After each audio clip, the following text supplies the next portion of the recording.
வெங்கட் பிரபு. அதாவது தமிழ் சினிமா ஆரம்ப காலத்திலேருந்து எத்தனையோ இயக்குனர்கள் பாலிவுட்டுக்கு போயிருக்காங்க. அவங்க எல்லாமே அங்கே மிகப்பெரிய வெற்றியை கொடுத்துருக்காங்க.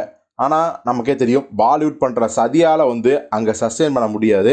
முடிஞ்ச அளவுக்கு சவுத் இந்தியாவை சார்ந்த ஹீரோஸ் இயக்குனர்கள் யாராக இருந்தாலும் பார்த்தீங்கன்னா அங்கே சர்வே பண்ண விடவே மாட்டாங்க பாலிவுட்காரங்க. அதுதான் அவங்களோட ஒற்றுமை.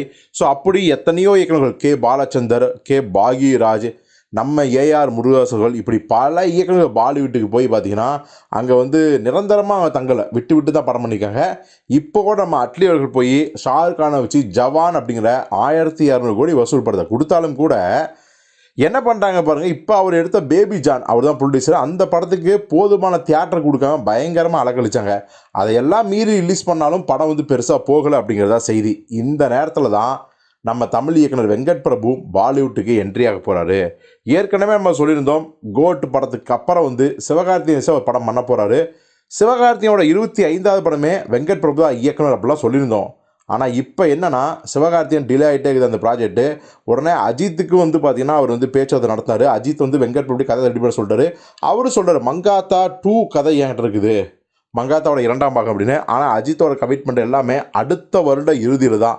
ஸோ அப்படி இருக்கும்போது இடையில என்னடா பண்ணலாங்கிறது தான் அந்த பாலிவுட் என்ட்ரி ஐடியா வந்திருக்குது.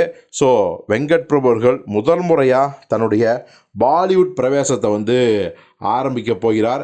இந்த குறித்து, அதாவது இந்த ப்ராஜெக்ட் குறித்து பல்வேறு ஹீரோக்கள் ப்ரொடியூசர்லாம் பேசி கடைசியாக பார்த்தீங்கன்னா அக்ஷய்குமார்கிட்ட நின்றுருக்காரு. கிட்டத்தட்ட அக்ஷய்குமார் தான் வெங்கட் பிரபுவோட பாலிவுட் ஹீரோ, முதல் ஹீரோ அப்படின்னு நம்ம உறுதியாக சொல்லலாம்.